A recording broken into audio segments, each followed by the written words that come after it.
Nós vamos abrir em 1 Samuel, capítulo 5. Nós vamos ler do 1 até o 12. Depois nós vamos ler um pouco mais para frente também o capítulo 6. E vamos terminar lendo um pedacinho só do capítulo 7.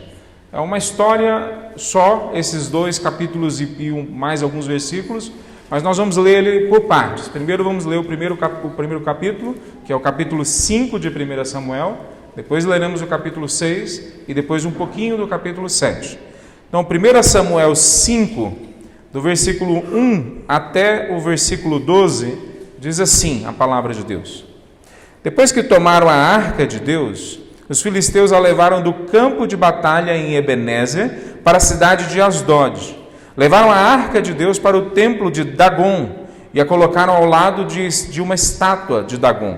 Contudo, na manhã seguinte, quando os moradores de Asdod se levantaram, viram que Dagon estava caído com o rosto em terra diante da arca do Senhor.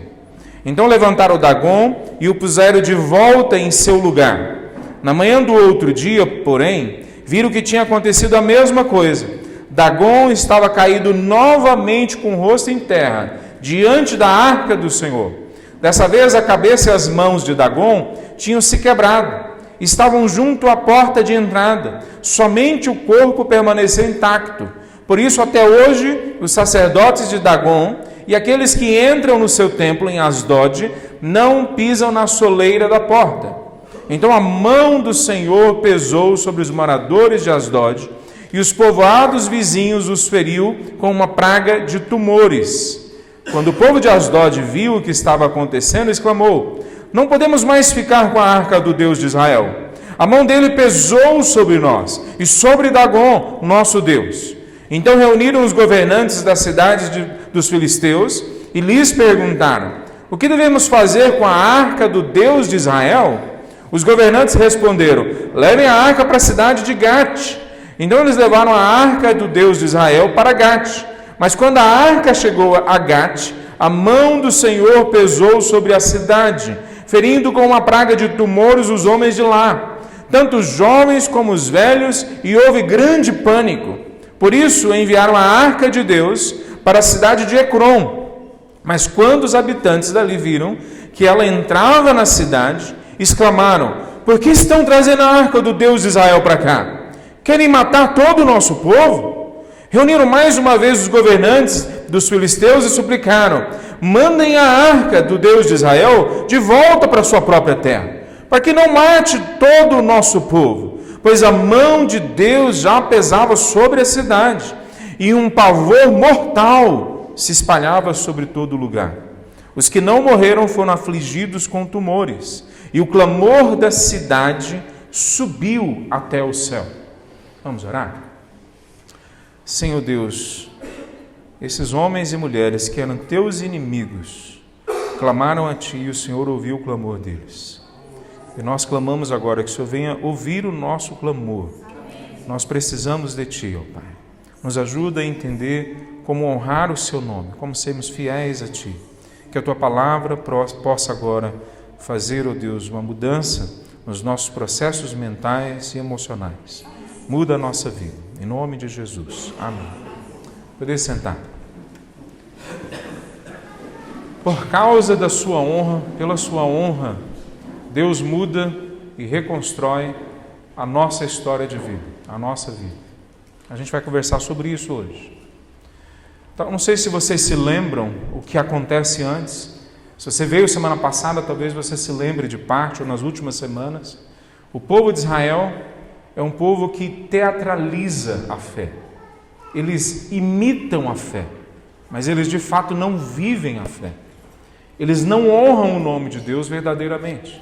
Em alguns momentos, talvez eles pensam nas coisas de Deus, mas como objetos de magia. Eles acham que mexendo naquelas coisas que estão na frente deles, no templo, no exercício religioso, eles podem forçar a mão de Deus a agir em favor deles.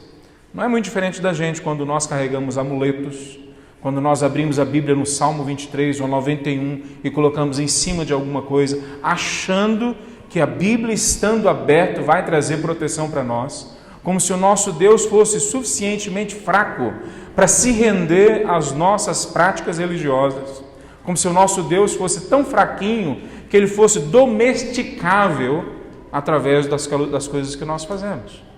Então veja, o que acontece nesse texto é que um povo que é inimigo do povo de Deus, e que portanto também é inimigo de Deus, e que é inimigo das coisas de Deus, do projeto de Deus, do que Deus busca construir, ele vence a guerra contra Israel, mesmo Israel sendo o povo de Deus.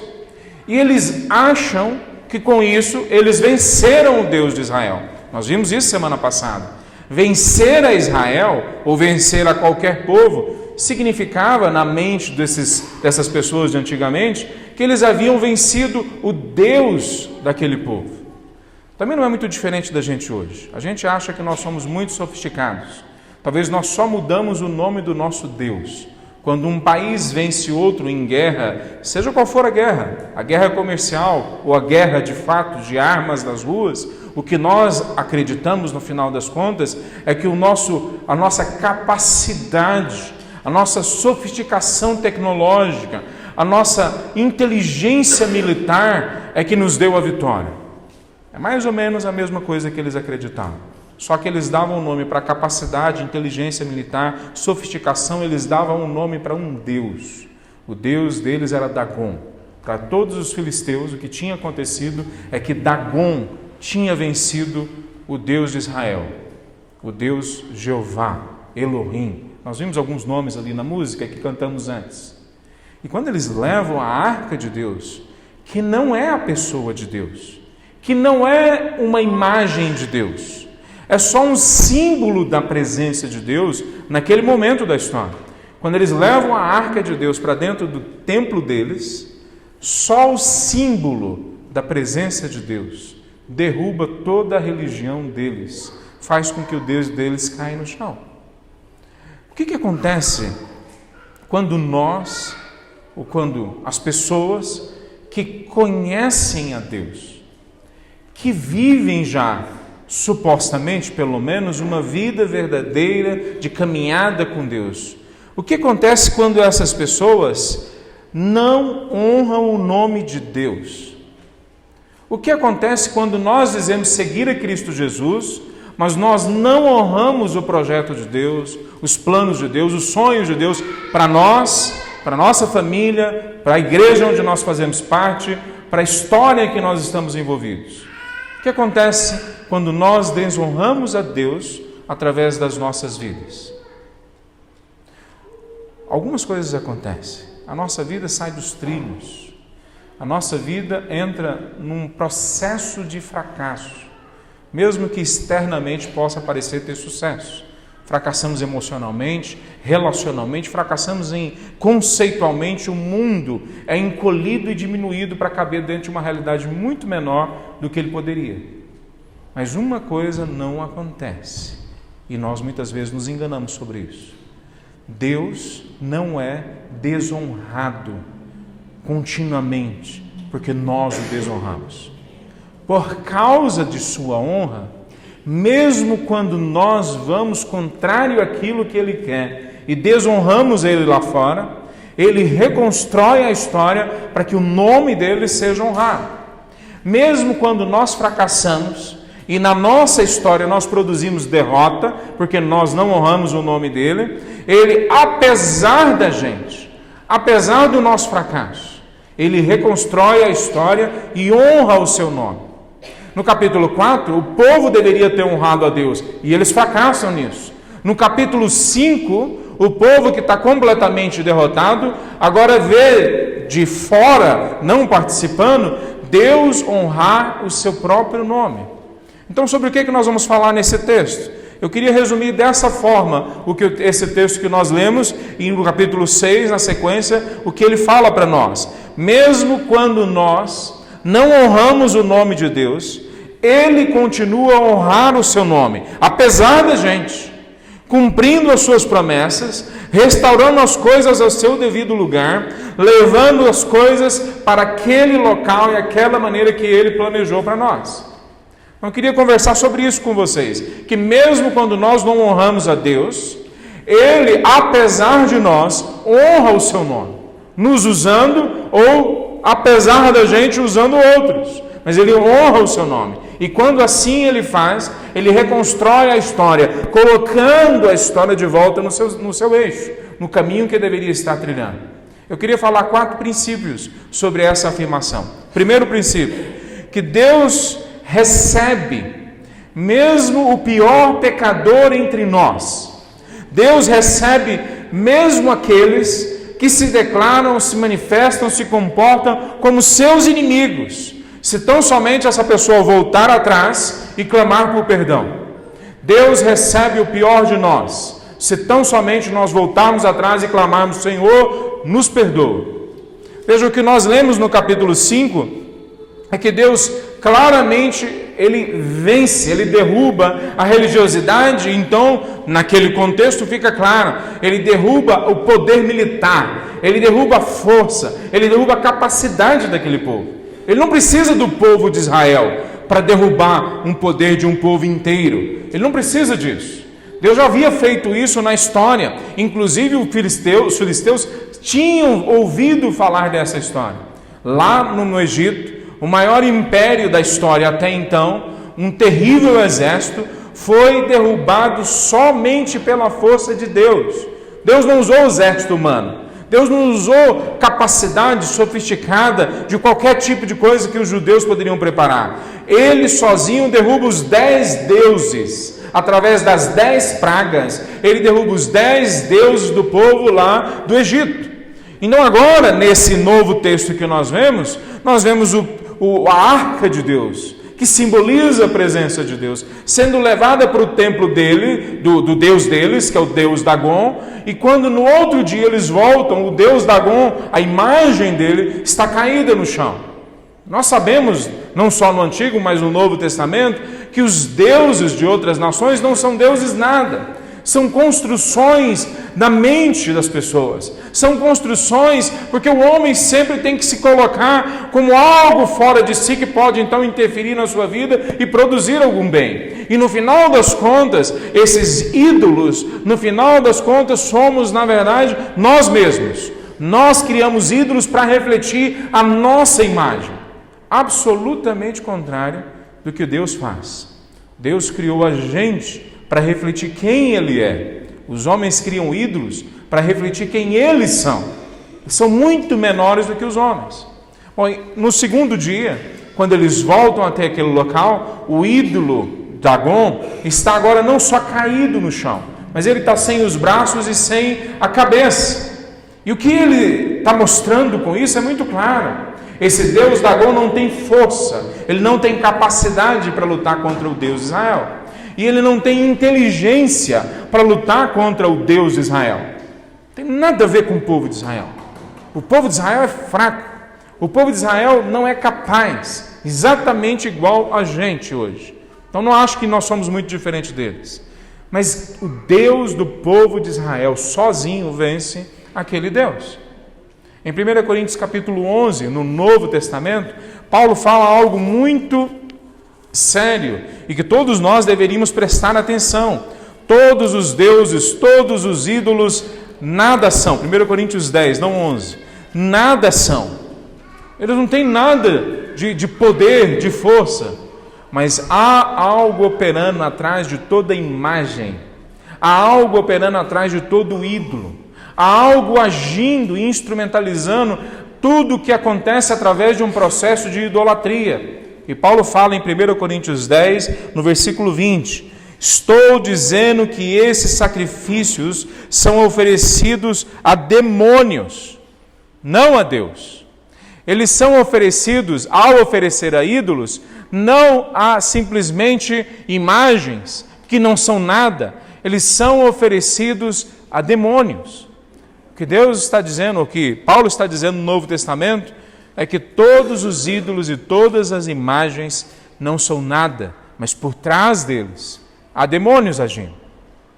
Quando nós olhamos no Antigo Testamento, lá em Êxodo capítulo 20, nós vemos que um dos primeiros mandamentos que tem é que nós não podemos fazer imagem de coisa nenhuma no céu ou na terra, de pessoa nenhuma, de objeto nenhum, de animal nenhum, porque o nosso Deus não pode ser reduzido a imagens que nós criamos. E aqui no capítulo 5 de 1 Samuel nós vemos exatamente isso, que Deus, somente com o símbolo da sua presença, que é a arca, faz com que toda idolatria caia diante dele. Veja, mas o que acontece na sequência? O que nós vemos acontecendo na sequência, no versículo 6, que nós lemos, é que a mão do Senhor não pesou só sobre a religião daquele povo, pesou também sobre o próprio povo dos filisteus, sobre os inimigos de Deus. E só para ficar claro, os inimigos de Deus no Antigo Testamento eram as pessoas que não seguiam a Deus, que não faziam parte do povo de Deus. Então, os inimigos de Deus no Antigo Testamento somos nós. Nós não somos do povo de Israel, não por nascimento. A não ser que algum de nós aqui, que eu não conheça, seja judeu. Caso você não seja judeu, todos nós não estamos do lado dos israelitas. Nós estamos do lado dos filisteus. É óbvio que a mensagem é maior. Só o microfone. É óbvio que a mensagem é maior do que simplesmente fazer parte de um povo ou não. No Novo Testamento isso fica mais claro do que nunca. A mensagem é a respeito de quem segue a Deus e quem não segue a Deus. Se nós seguimos a Deus, pertencemos a Ele. Se não seguimos a Ele, nós somos inimigos de Deus. Alguns fazem isso de forma mais declarada. Realmente se colocam contra tudo que Deus produz, contra a igreja que Jesus criou, contra o plano que Deus planejou. Alguns talvez não fazem isso de forma tão consciente, mas se você não é amigo de Deus, você é inimigo de Deus. E a esses inimigos de Deus, veja, não são pessoas que se entendiam até aquele dia como pessoas que são alvo da misericórdia de Deus, do perdão de Deus. Eles não pensam isso sobre eles mesmos. Mas, nesse dia, Deus manda duas coisas virem sobre eles. Uma praga de ratos. É por isso que eles fazem imagens de ratos depois, em volta deles. E essa praga de ratos que é mandado para eles, provavelmente, a gente não tem no texto falando claro isso, produz o que depois nós conhecemos como uma peste bubônica. Quer dizer, nós vimos há 500 anos atrás, ou um pouco mais, uma crise na saúde mundial da época, especialmente na Europa, causado pela peste bubônica, semelhante talvez ao que nós vimos há pouco tempo, com a nossa pandemia aqui, nos últimos 2 anos, 3 anos. Veja, e quando essa peste vem sobre eles, no texto que nós lemos não fica claro, mas no texto em grego, que é a tradução desse texto, que é a Bíblia Septuaginta, eles colocam bem claro que a doença que aparece na pele vai especialmente para a genitália deles. O Deus Dagom é o Deus da fertilidade para aquele povo. E o Deus de Israel fere eles exatamente onde seria o local onde o Deus deles mais protegeria eles. E Deus não faz isso com uma pessoa. Deus faz com uma cidade inteira. E faz com as cidades em volta dele.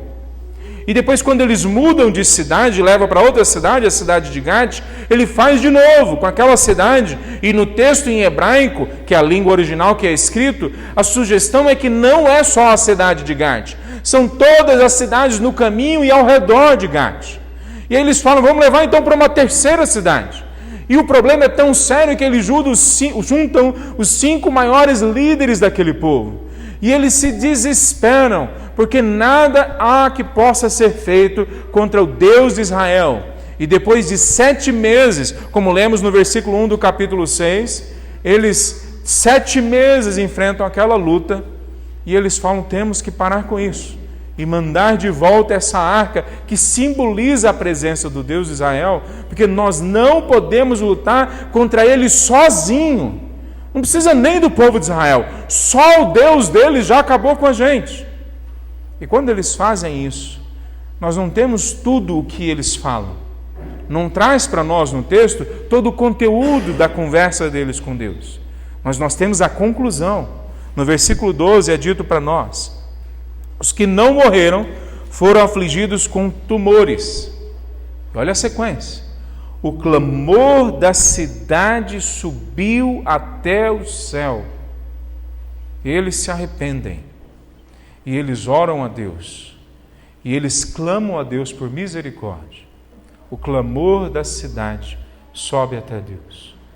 O pior inimigo de Deus, dentre nós, se chegar diante de Deus arrependido, Ele vai perdoar o pecado dessa pessoa. A pior pessoa que nós podemos produzir na nossa experiência social como cidades, se ela se arrepender e chegar até diante de Deus, Deus vai ouvir o clamor dela. Eles poderiam nesse momento, pelo menos nesse momento, não serem mais considerados inimigos de Deus, porque eles aprendem a conversar com Deus. Mais coisas acontecem nesse texto. E eu queria ler então para vocês mais um capítulo. Capítulo 6, eu queria ler junto com vocês. Pode ler assentado como está. A palavra de Deus diz assim, nós vamos ler até o versículo 13. Ao todo, a arca do Senhor permaneceu 7 meses em território filisteu. Então os filisteus chamaram seus sacerdotes e adivinhos e lhes perguntaram: o que faremos com a arca do Senhor? Digam-nos, como devemos mandá-la de volta para a sua própria terra? Eles responderam: se vocês vão mandar a arca do Deus de Israel de volta, enviem com ele uma oferta pela culpa, para que cesse a praga. Então, se forem curados, saberão que foi a mão dele que curou a praga. Que tipo de oferta pela culpa devemos enviar? Perguntaram os filisteus. Eles responderam: uma vez que a mesma praga atingiu vocês e as 5 governantes, façam 5 tumores de ouro e 5 ratos, como os que devastaram a sua terra. Façam essas imagens de tumores e de ratos para demonstrar honra ao Deus de Israel. Quem sabe ele pare de afligir vocês, seus deuses e sua terra. Não endureçam o coração, como fizeram o faraó e os egípcios, que só deixaram Israel partir quando Deus os castigou severamente. Agora construam uma carroça nova, escolham 2 vacas que tenham acabado de dar a cria e sobre as quais nunca tenha sido colocado a canga de um arado. Atrelem as vacas à carroça, mas prendam num curral os bezerros recém-nascidos. Coloquem a arca do Senhor sobre a carroça e ao lado dela ponham uma caixa com os objetos de ouro que vocês enviarão como oferta pela culpa. Então deixem as vacas irem para onde quiserem. Se elas atravessarem a fronteira de nossa terra e se dirigirem para Bet-Semes, saberemos que foi o Senhor que o trouxe sobre nós essa grande calamidade. Do contrário, saberemos que não foi a mão dele que pesou sobre nós, mas que isso aconteceu por acaso. Os filisteus seguiram as instruções, atelaram 2 vacas à carroça e prenderam no curral os bezerros recém-nascidos. Colocaram sobre a carroça a arca do Senhor e a caixa de ratos com ouro e os tumores de ouro. E de fato as vacas não se desviaram, nem para um lado nem para o outro, mas seguiram direto pela estrada para Bet-Semes, mugindo por todo o caminho. Os governantes filisteus as acompanharam até a fronteira de Bet-Semes. Os moradores de Bet-Semes estavam colhendo trigo no vale, e quando viram a arca, se encheram de alegria. Segundo princípio, então, que nós vemos nesse texto, que fala sobre o fato de que Deus, mesmo quando a gente não o honra, Ele, apesar da gente, honra o seu nome e reconstrói a história. Qual que é o segundo princípio? Que Deus deixa certas consequências de nosso pecado, mesmo quando nós nos arrependemos, virem sobre nós de maneira que sejamos empurrados para aprender a servi-lo. Veja, esse povo, os filisteus, clamaram a Deus e Deus perdoou o pecado deles. É o que fica implícito no texto. Mas isso não significa que Deus diminuiu as consequências que iriam cair sobre eles. E mais do que isso, não significa que Deus aceitaria qualquer culto deles, qualquer coisa que eles oferecessem. E eles entendem isso, talvez melhor do que a maioria de nós. Eles vão e procuram qual é a maneira de servir esse Deus tão poderoso. Qual é a maneira de servir esse Deus tão forte que ninguém pode se opor a Ele? Será que há uma maneira que Ele mesmo prescreveu que nós temos que seguir? Veja, os religiosos desse povo talvez tenham tido acesso aos livros, aos escritos do povo de Israel. Talvez não. Talvez eles só ouviram falar. Talvez eles chegaram à conclusão por ter visto como o povo de Israel fazia. A gente não tem certeza, mas a gente tem certeza do seguinte: há sinceridade no coração deles, não aquela sinceridade que diz, vou fazer e Deus vai aceitar porque é do fundo do meu coração. Não é essa sinceridade falsa, que nós queremos louvar a Deus, adorar a Deus, buscar a Deus da nossa maneira e, portanto, sem se importar na maneira que Ele quer que a gente busque a Ele. Não é essa sinceridade frajuta, mas uma sinceridade verdadeira de querer ouvir qual é a maneira que o Deus de Israel aceita ser adorado. O Deus de Israel é o mesmo Deus que nós servimos hoje. Qual é a maneira que Deus quer que a gente adore Ele hoje? Você já se preocupou em procurar na palavra de Deus a maneira como Ele prescreveu no Novo Testamento que Ele quer que você o adore? Pois o que eles fazem é mais ou menos isso. Jesus ensina em Mateus capítulo 16 que nós temos que aprender a discernir o momento que nós vivemos, os tempos. E depois em Efésios capítulo 5, versículo 10, Paulo fala que nós temos que aprender a descobrir, discernir, pensar, identificar quais coisas agradam a Deus. Parece que Paulo está falando mais do que simplesmente conhecer a palavra escrita de Deus. Paulo está dizendo, ao conhecer a palavra escrita de Deus, eu tenho que abrir o meu coração para Deus revelar a mim, para Deus esclarecer para mim, iluminar a minha mente, para que eu entenda que na minha rotina, ou como na minha rotina, eu tenho que adorar a Ele. Descubram, discernam as coisas que agradam a Deus. É o que Paulo fala lá em Efésios capítulo 5, versículo 10. E quando nós vemos esse texto, nós vemos que mesmo eles tendo se arrependido, Deus deixa as consequências do pecado deles virem sobre eles, e eles são dessa forma empurrados para aprender a como adorar a Deus. Muitas vezes nós achamos que ao pecarmos, ao falharmos em seguir a Cristo Jesus, e aí vem dificuldades sobre as nossas vidas, nós imaginamos que está claro e fácil como resolver todos os nossos problemas. É só nos ajoelharmos e pedirmos perdão, e Deus, como num passe de mágica, tira todas as consequências dos erros que nós cometemos. Isso não está na palavra de Deus. O que está na palavra de Deus é que Deus, ao nos perdoar, Ele se misericordiosamente tira aquela grande consequência que viria sobre nós, a morte eterna. Ele tira de nossas vidas a prisão eterna longe dele, nos traz de volta para si. Mas Ele sim deixa vir sobre nossas vidas algumas consequências. E quando Ele assim faz, Ele descreve isso no Novo Testamento como dizendo que Deus açoita o filho que Ele ama. É a palavra usada lá em Hebreus. Deus açoita o filho a que Ele ama. Ele corrige a quem Ele ama. Ele deixa as consequências virem sobre nós.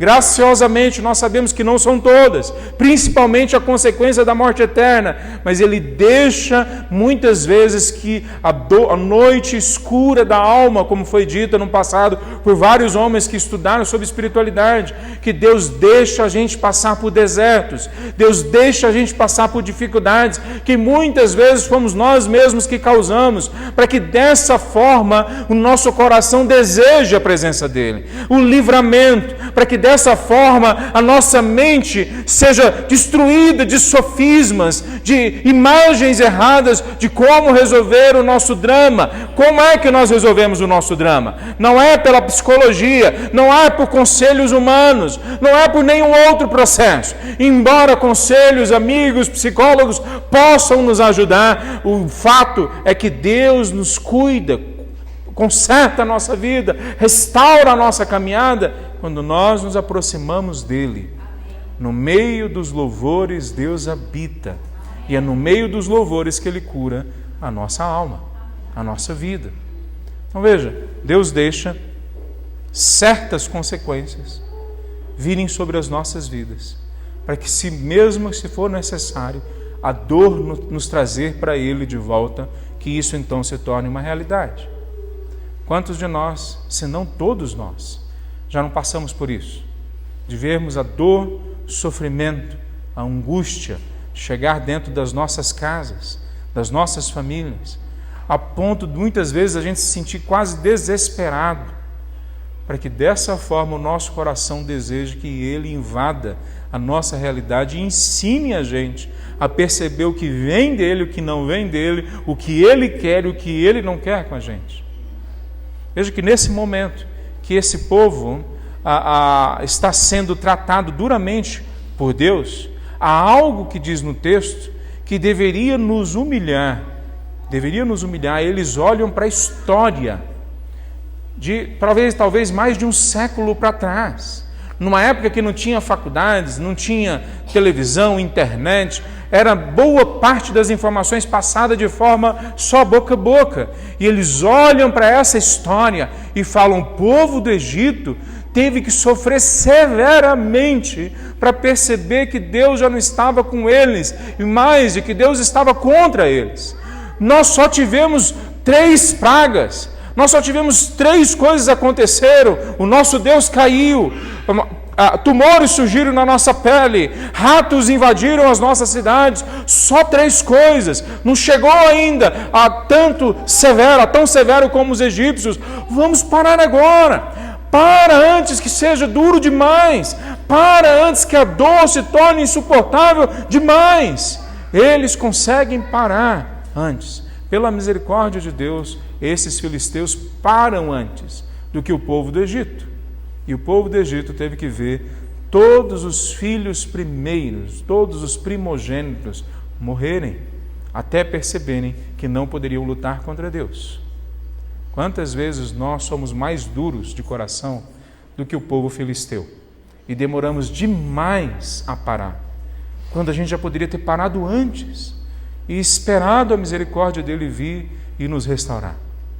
E eu quero falar então o terceiro princípio. Nós vamos ler os próximos versículos do capítulo 6, a partir do versículo 14. A carroça entrou no campo de um homem, chamado Josué, e parou do lado de uma grande pedra. Então o povo quebrou a madeira da carroça para fazer fogo, matou as vacas e ofereceu ao Senhor como holocausto. Os homens da tribo de Levi retiraram da carroça a arca do Senhor e a caixa com os objetos de ouro e colocaram sobre a grande pedra. Naquele dia o povo de Bet-Semes ofereceu ao Senhor sacrifícios e holocaustos. Os 5 governantes filisteus viram tudo isso acontecendo no mesmo dia e voltaram para Ecrom, a cidade deles. Os 5 tumores de ouro foram enviados pelos filisteus ao Senhor como oferta pela culpa, eram presentes dos governantes de Asdod, Gaz, Ascalon, Gat e Ecrom. Os 5 ratos de ouro representavam as 5 cidades filisteias e os povoados ao redor, controlados pelos 5 governantes. A grande pedra sobre a qual a arca do Senhor foi colocada se encontra até hoje no campo de Josué de Bet-Semes como testemunha do que aconteceu ali. O Senhor matou 70 homens de Bet-Semes porque olharam para dentro da arca do Senhor. E o povo chorou muito por causa da grande matança. Quem pode estar na presença do Senhor, esse Deus santo? Clamaram: para onde mandaremos a arca daqui?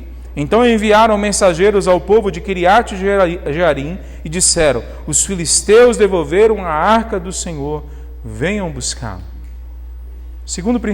Terceiro princípio que a gente vê nesse texto: Deus não aceita um louvor entregue a Ele de forma parcial, pela metade, que não seja de todo o coração, pois Ele não quer ver a falsidade instalada em nossos corações. Deus não aceita o nosso coração só uma porcentagem, mesmo que seja uma grande porcentagem do nosso coração, do nosso tempo, da nossa agenda. Ele não aceita. Deus nunca pediu muita coisa de nós. Nunca foi esse o que Deus pediu de nós. Deus pediu tudo de nós. É muito diferente. É isso que Deus pede de nós. E Ele não aceita parte da nossa vida, porque Ele não quer que a falsidade se instale dentro da nossa rotina. Veja, o que aconteceu com esse povo antes, o povo de Israel? Eles, durante décadas, foram ensinados pelos líderes religiosos a servirem a Deus só de mentirinha, só no final de semana, só naquilo que o outro consegue ver, mas no escuro, na multidão, eles podiam fazer qualquer coisa. A ponto de que em algum momento, até a luz do dia, os líderes de Israel fingiam que estavam servindo a Deus, quando de fato eles estavam destruindo famílias, dormindo com as mulheres que eles seduziam, roubando dinheiro do templo, roubando carne que era entregue para sacrifício a Deus. Então eles destroem com esse teatro religioso muito mais do que a experiência pessoal deles com Deus. Eles destroem toda a história de uma nação por décadas. E agora, a arca do Senhor, que simboliza a presença de Deus, está voltando para o povo de Deus, não por causa do povo de Deus, mas apesar do povo de Deus. E olha o que eles fazem. Eles mandam pessoas da tribo de Levi, certinho. Só as pessoas da tribo de Levi poderiam pegar na arca. E mesmo assim aquelas que eram consagradas para isso. Eles fazem sacrifício a Deus, eles honram a Deus sacrificando aquelas vacas. Eles seguem mais ou menos a mesma rotina que eles já viram os filisteus fazendo. Veja, é algo diferente, maravilhoso que está acontecendo entre eles. Eu não sei quantos de vocês têm experiência de ver vacas com suas crias em fazendas. Quando a vaca tem uma cria, ela não se afasta da cria, especialmente quando a cria começa a mugir. Ela vai para a próxima. E olha o que os filisteus haviam feito para provar se era realmente Deus que estava ali presente. Eles colocam as cangas e depois a carroça em cima das vacas que tinham acabado de ter cria e soltam as vacas. Todo mundo sabe o que aconteceria. Essas vacas iam virar o caminho e iriam para as crias delas. Mas não é isso que acontece. Essas vacas vão direto para o povo de Israel, para onde o povo de Israel está, mostrando que era Deus que estava ali agindo no meio deles. E o povo de Israel testemunha isso, junto com os filisteus. E começam a adorar a Deus da forma correta, mas param antes. E eles fazem algo que fica claro para todos que não poderia ser feito. Eles abrem a arca de Deus e desonram o nome de Deus, ao verem coisas que eles não poderiam ver. Só para ficar claro e talvez trazer para ajudar você na sua memória, dentro da arca de Deus estavam as tábuas da aliança, onde tinha sido escrito a lei de Deus. Estava uma amostra do maná, o pão do céu que Deus tinha mandado para o povo no deserto. E estava também um pedaço da vara de Arão, a mesma vara que Deus usara através da vida de Abraão e de Arão para derrubar os deuses inimigos lá de Egito. Então eles não poderiam olhar ali dentro da arca. Eles sabiam disso.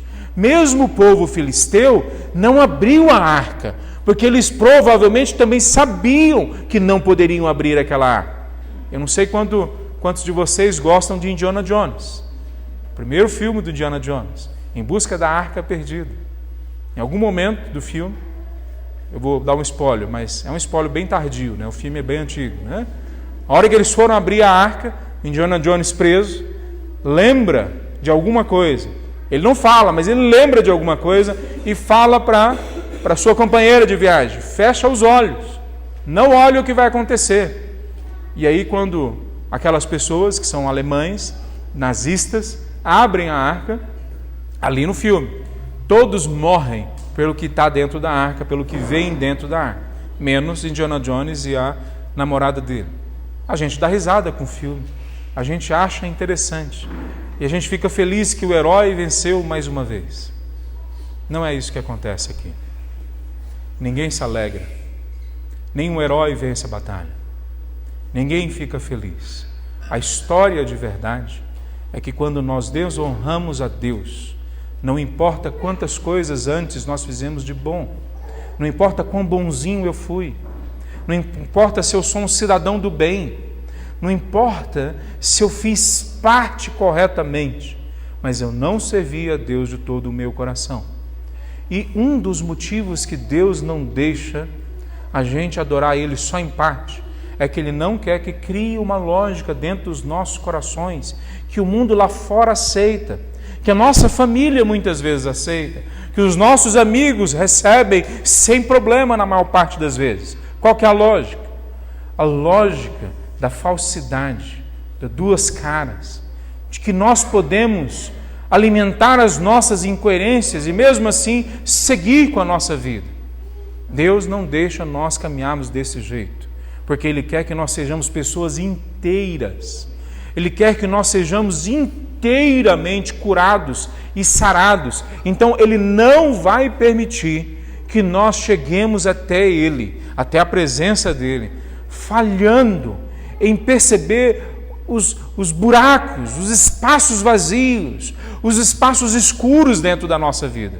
Ele quer que todos nós nos cheguemos a Ele limpos, perfeitos. E é lógico que nós não conseguimos. E a forma como Ele trabalha isso é, vez após vez, chegando até nós e falando: eu não aceito esse louvor seu. Muda. Eu não aceito essa adoração que você quer entregar. Não aceito isso. Muda.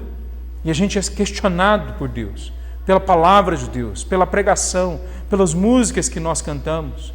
E não havia esperança para nós no começo, mas em algum momento a gente começa a sentir que há alguma esperança. Eu já não faço alguns pecados como eu fazia antes. Eu já não me entrego para alguns pensamentos como eu me entregava antes. Algumas imagens já não povoam a minha mente, a minha imaginação como faziam antes. Então Deus vai me mudando, mas se nós formos soltos, largados na nossa religiosidade, nós vamos de mal a pior, transformando a nossa entrega parcial num total distanciamento de Deus. E Deus não vai permitir que isso aconteça com aqueles que já se entregaram a Ele. Então Deus quer que cada um de nós seja tratado de forma coerente. E se nós entregamos só parte do nosso coração, saiba que Ele vai trabalhar com a gente, para que a gente entregue todo o nosso coração. Lá em Judas, o livro de Judas, que não foi Judas o traidor que escreveu, alguns confundem, foi Judas, irmão de Jesus, que escreveu. No versículo 24 ele fala: ao Deus que nos guarda de tropeçar e vai nos apresentar puros diante da sua glória lá no último dia.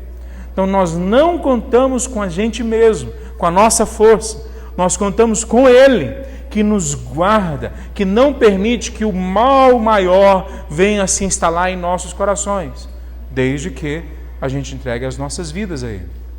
Então há incoerências em todos nós, e Deus não vai permitir que essas incoerências continuem lá. Deus não vai trabalhar e tratar você como uma criança que não sabe o que está fazendo. Deus vai tratar você como um adulto que Ele quer que você se torne. Uma pessoa inteira na presença dEle. Quarto princípio, eu vou ler esses últimos 4 versículos que estão no começo do capítulo 7. Então, os homens de Kiriat Jearim foram buscar a arca do Senhor. Eles a levaram até a casa de Abinadab, numa colina, e consagraram o seu filho Eleazar para tomar conta da arca do Senhor. A arca permaneceu em Kiriat Jearim por muito tempo, 20 anos no total. Durante esse período, todo Israel lamentava à espera de alguma ação do Senhor. Então Samuel disse a todo o povo de Israel: se de fato vocês desejam de todo o coração voltar ao Senhor, livrem-se dos seus deuses estrangeiros, de suas imagens de Astarote, voltem o coração para o Senhor e obedeçam somente a Ele. Então Ele os livrará das mãos dos filisteus. Assim os israelitas se desfizeram de suas imagens de Baal e de Astarote e serviram somente ao Senhor.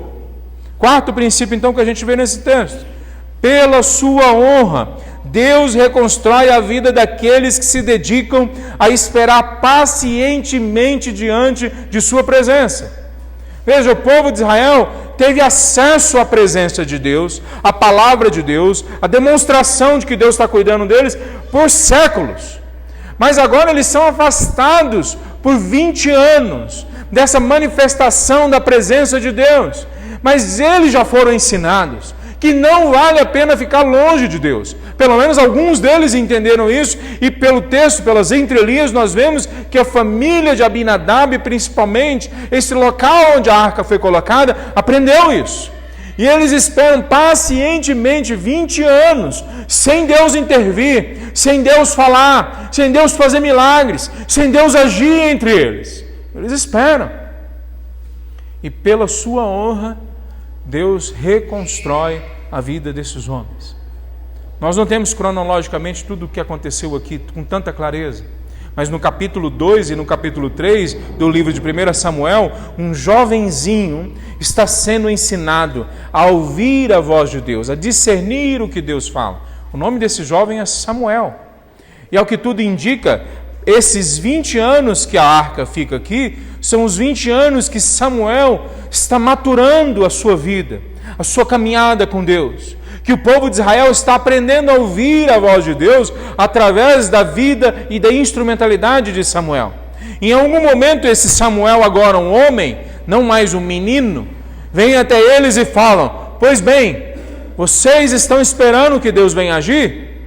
Então voltem para Ele não parcialmente, não com a metade do coração de vocês, não entregando a Ele algo e entregando a a outro Deus, a uma outra imagem, a uma outra religião, a uma outra esperança, a outra parte do coração de vocês. Mas entreguem a Deus somente a Ele, então Ele vai agir entre vocês.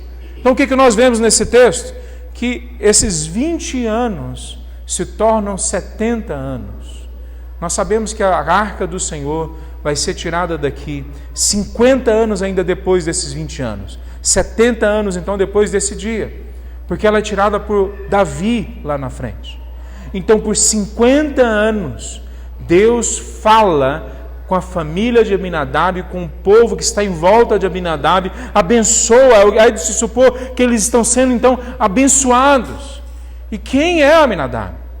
Que cidade é essa chamada Kiriat Jearim que nós ouvimos aqui falar? Se nós folhearmos a palavra de Deus para Josué capítulo 9, versículo 17, mas todo o capítulo 9 de Josué, um século mais ou menos antes disso, nós vamos ouvir falar de um povo, os Gibeonitas. Esse povo, os Gibeonitas, era um povo que tinha desobedecido a Deus severamente, desonrado o nome de Deus severamente. Por que nós sabemos disso? Porque esse povo foi colocado na lista que tinha que ser destruído, porque eles já tinham ultrapassado a paciência de Deus. E Deus fala para o povo de Israel destruir todos aqueles povos. Os Gibeonitas eram um desses povos. Mas os Gibeonitas enganam o povo de Israel. Como é que eles enganam o povo de Israel? Eles chegam até o povo de Israel, fingindo que não são daquele local. Como se um goiano chegasse até nós e fingisse ser do Rio Grande do Sul. Eu não sou daqui. E começasse a falar com um canto normal lá do Rio Grande do Sul. E eles enganam o povo de Israel, fazem uma parceria com o povo de Israel, que os dois vão se proteger. E o povo de Israel, quando descobre que eles eram daquele local, tinham feito uma parceria com esse povo, agora não poderiam destruir mais aquele povo. E por isso aquele povo sobrevive. Mas o julgamento que vem sobre eles é: ok, vocês não vão ser destruídos, mas vocês vão ser servos do povo de Israel. Vocês vão cortar lenha para eles, vocês vão pegar água para eles, vocês vão trabalhar como servos deles, empregados deles para o resto da vida de vocês. É de se supor e de se esperar que o povo de Kiriat Jearim era um povo colocado lá embaixo, que ninguém os considerava, de que ninguém achava que eles tinham uma história bonita, que a história daquele local era uma história de enganadores.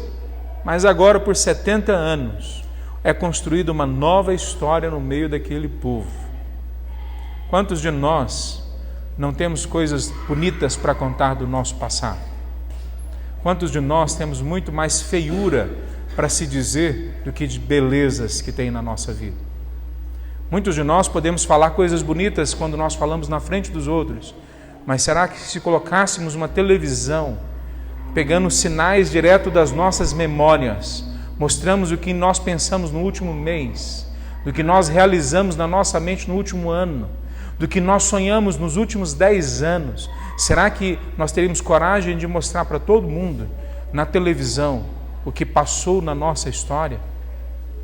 Pois esse povo tem a história deles agora reconstruída. E eles têm agora 70 anos que eles podem mostrar: a presença de Deus esteve entre nós. E nós somos abençoados. E hoje a história passa por essa cidade. Kiriat Jearim, ela foi dada ao povo de Judá. É do povo de Judá que vem o rei de Israel, Davi. E é do povo, do rei de Davi, é que vem a linhagem de Jesus Cristo de Nazaré. Então parece que em tudo que se constrói nesses versículos está mostrando para nós que Deus quer reconstruir as nossas vidas por causa de sua honra. Nós não somos o centro do coração de Deus. Nós não somos o centro da história de Deus. O centro da história de Deus é Ele mesmo. É o amor, a honra e a glória dEle. Mas por causa da honra dEle, Ele vem até a gente, aqueles que se entregaram a Ele, e honra as nossas vidas com a presença dEle junto de nós. Ele não divide a honra dEle com a gente. Ele honra a gente por estar no meio de nós, por agir entre nós, por viver em nossos corações. Então a quarta coisa que acontece com esse povo mostra para nós que nós temos esperança. Cada um de nós tem esperança. Deus é um Deus justo e duro. Ele é muito mais duro do que é pintado muitas vezes aí pela essa religião da hipergraça, por esse evangelho barato que entrega para nós uma mensagem que a gente pode viver do jeito que a gente quer e no final Ele vai perdoar a gente. Essa mensagem não está na palavra de Deus.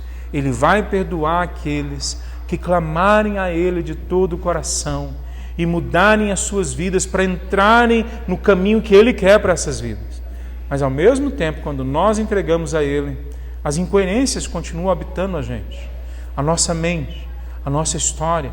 Há coisas difíceis e demoradas a serem mudadas em nós, mas Ele traz uma esperança que na nossa vida, na nossa caminhada, se a gente pacientemente esperar na presença dEle, Ele vai mudar os nossos processos mentais, Ele vai mudar os nossos processos emocionais, Ele vai lutar por nós contra as nossas batalhas, pelas nossas batalhas espirituais. Ele vai vencer através de nós inimigos que sozinhos nós não seríamos páreos para eles. E é isso que o povo de Israel está aprendendo nessa história. Nós vamos ver mais coisas depois na sequência. Mas eu queria concluir agora esse texto dizendo para vocês o seguinte: não fique afastado de Deus por temer a gravidade do seu pecado e por temer a gravidade ou a severidade com que Deus vai tratar você. Não faça isso. É melhor a gente cair na poderosa mão de Deus do que a gente cair na mão do sedutor das almas, Satanás. É melhor que seja Deus a tratar com a gente, porque Ele nos ama e nos quer transformar, mas Ele não nos mima, Ele não nos transforma em crianças mimadas, adultos que não sabem como se comportar. Ele quer transformar a gente em homens e mulheres inteiros. Então, não fica longe dEle, por causa do medo do seu pecado ou da severidade com que Ele te trata.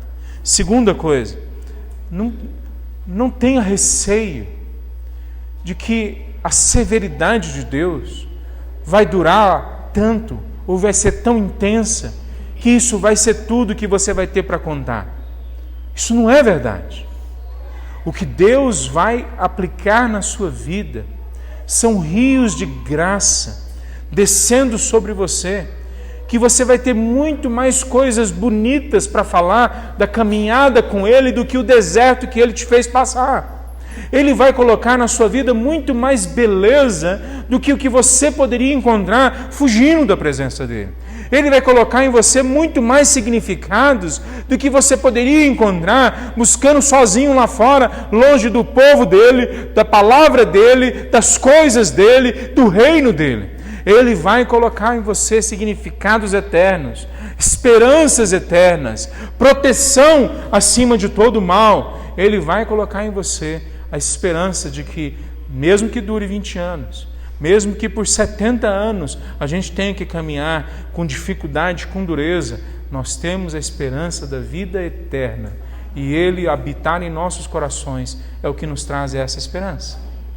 Então não deixe o seu coração alimentar medo ou qualquer tipo de sentimento que te distancie de Deus. Ele ama você.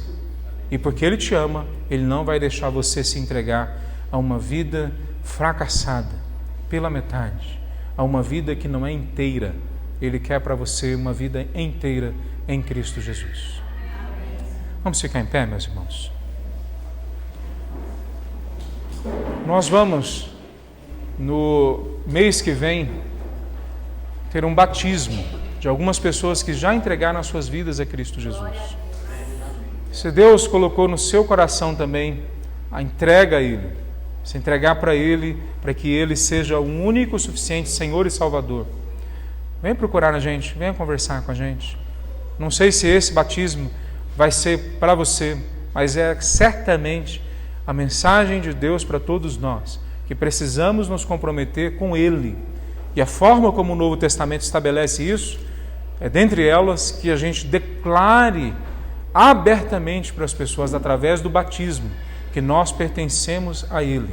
Então, se Deus falou com você, venha conversar com a gente depois, comigo, com Mateus, com Antônio, com Ezequias, com qualquer outra pessoa da igreja que você sentir tranquilidade, que você sabe que é um homem ou uma mulher de Deus. Venha conversar com a gente, que a gente quer orar por você. Amém. Vamos orar? Santo Deus, nós nos colocamos diante de Ti agora. Deus, obrigado pela forma graciosa que o Senhor trabalhou o povo filisteu nesse texto que nós lemos. E a forma ainda mais graciosa que o Senhor trabalhou com o povo de Israel, que hoje nós participamos também, ó Deus, desse povo que é o Teu povo. Nós clamamos, ó Pai, não desista de nós. E nós dizemos isso sabendo que o Senhor não desiste. Mas cria esse sentimento, essa esperança, essa convicção de que o Senhor está junto de nós mesmo quando a gravidade do nosso pecado nos afasta de Ti. Que o Senhor está aberto a receber as nossas vidas, de que o Senhor está aberto a ouvir o nosso clamor. Ó Deus, construa em nós esse desejo por estar na Tua presença, mesmo que a gente saiba que a caminhada vai ser difícil, de abandonarmos a vida que tínhamos antes, para termos a nova vida em Cristo Jesus. Ó Pai, que o Teu povo, aqui hoje representado, e todas as pessoas que estão buscando a Tua presença, possam ser impactadas pelo Teu Espírito e pela Tua palavra, e sejamos completamente Teus. Em nome de Jesus que nós oramos. Amém. Poderia sentar, meus irmãos.